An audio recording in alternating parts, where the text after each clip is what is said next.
자, 드디어 제갈량 이야기, 그 대서사시의 마지막 장에 도착했습니다.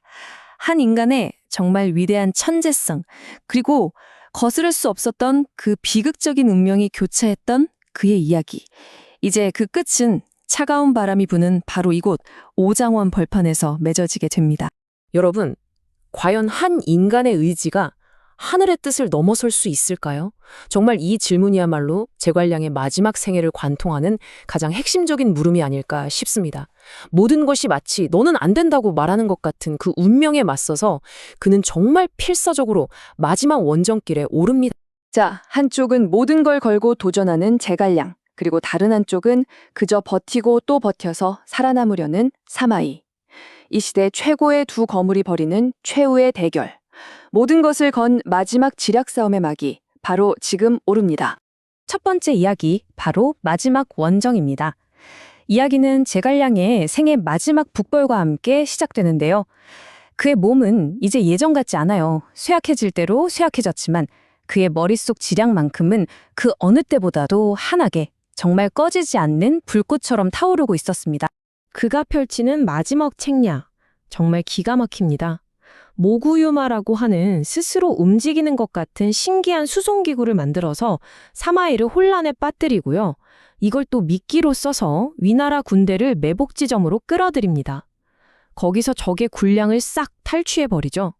심지어 병사들을 신선처럼 분장시켜서 위나라 병사들이 혼비백산하게 만들고는 유유히 밀을 수확하기까지. 와, 정말 그의 머리가 여전히 전장에서 가장 무서운 무기라는 걸 제대로 보여주는 대목이죠. 이걸 본 그의 평생의 숙적, 사마이가 뭐라고 했겠어요? 탄식을 하면서 이렇게 말합니다. 제갈량은 실로 천하의 기재로다. 평생의 라이벌 입에서 이런 말이 나올 정도였으니 정말 대단하죠. 자, 두 번째 이야기입니다. 하늘이 외면한 승리. 제갈량은요, 드디어 사마이를 끝장낼 수 있는 최후의 덫을 놓습니다. 이건 정말 너무나 완벽한 계획이었어요. 아, 드디어 이 지긋지긋한 전쟁이 끝나는구나. 모두가 그렇게 생각했을 겁니다. 계획은 이랬습니다. 상망곡이라는 마치 호리병처럼 생긴 완벽한 함정으로 사마이와 그의 아들들을 유인해요. 그런 다음 입구를 통나무와 바위로 완전히 막아버리는 거죠. 그리고 사방에서 불화살과 폭약을 퍼붓습니다. 순식간에 계곡은 거대한 화염 지옥으로 변해버렸고 그 안에 갇힌 사마이는 이제 모든 게 끝났다고 패배를 직감하고 죽음을 받아들일 준비를 합니다. 제갈량이 드디어 이 역사의 흐름을 바꿀 위대한 승리를 손에 넣기 바로 직전, 정말 말도 안 되는 불가능한 일이 벌어지고 맙니다. 아니, 쨍쨍하게 맑던 하늘에서 갑자기, 정말 말 그대로 갑자기 폭우가 쏟아져 내리는 겁니다. 하늘에서 쏟아진 그 비가 순식간에 모든 불길을 꺼버렸고 다 죽어가던 사마이를 정말 그 죽음의 문턱에서 구해내고 만 거죠. 이게 말이 됩니까? 자신의 완벽했던 계획이 이 어이없는 빗물에 전부 씻겨 내려가는 걸 보면서 제갈량은 탄식하며 이 유명한 말을 남깁니다. 모사제인 성사세천. 일을 꾸미는 건 사람이지만 그 일을 이루게 하는 건 결국 하늘이다. 아, 이 순간 깨달은 거죠. 내가 싸우는 상대가 사마이가 아니었구나. 바로 하늘 그 자체였구나. 세 번째 이야기, 꺼져가는 등불입니다.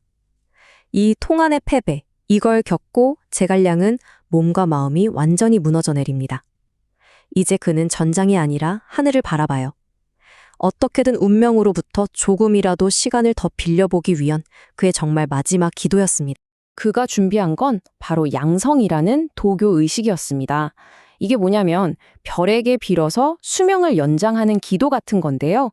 돌아가신 죽은 유비와의 약속을 지켜야 하니까 제발 12년만, 딱 12년만 시간을 더 달라고 북두칠성을 향해 간절하게 빌었던 겁니다.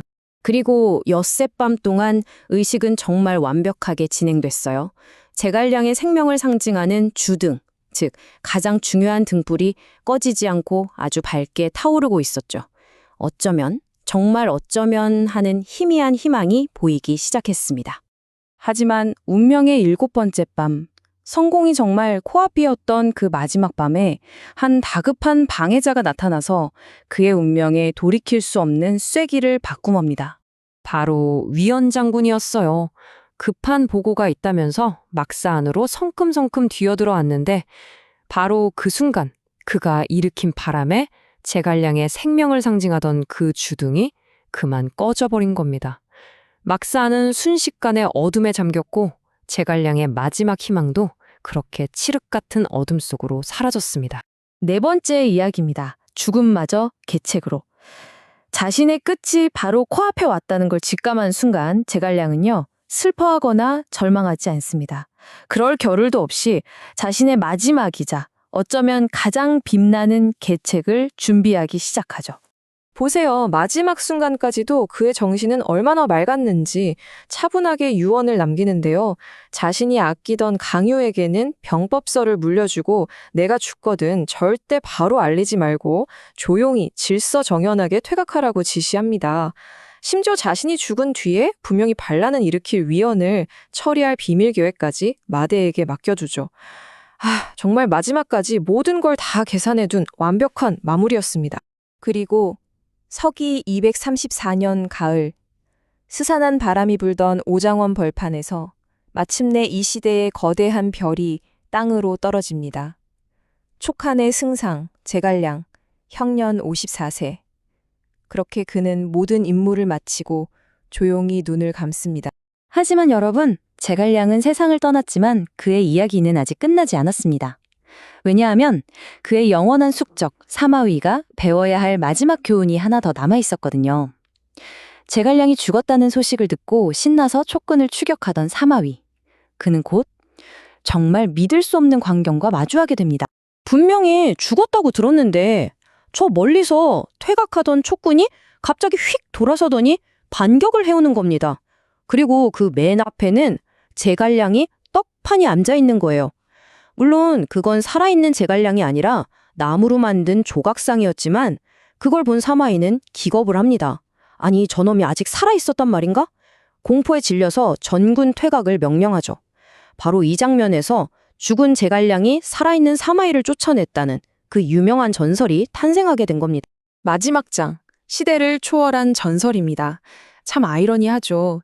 제갈량은 결국 자신의 죽음을 통해서 살아서는 하늘이 끝내 허락하지 않았던 그 마지막 승리를 거둔 셈입니다.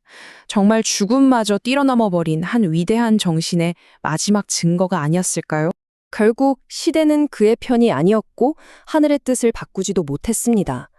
하지만 그의 그 변치 않는 충성심, 정말 인간의 경지를 넘어선 것 같았던 지략, 그리고 끝까지 운명에 맞서 싸웠던 그 비극적이면서도 위대한 투쟁, 바로 그 모든 것들이 제갈량에 나는 인물을 시대를 넘어 영원히 기억될 불멸의 존재로 만든 것이 아닐까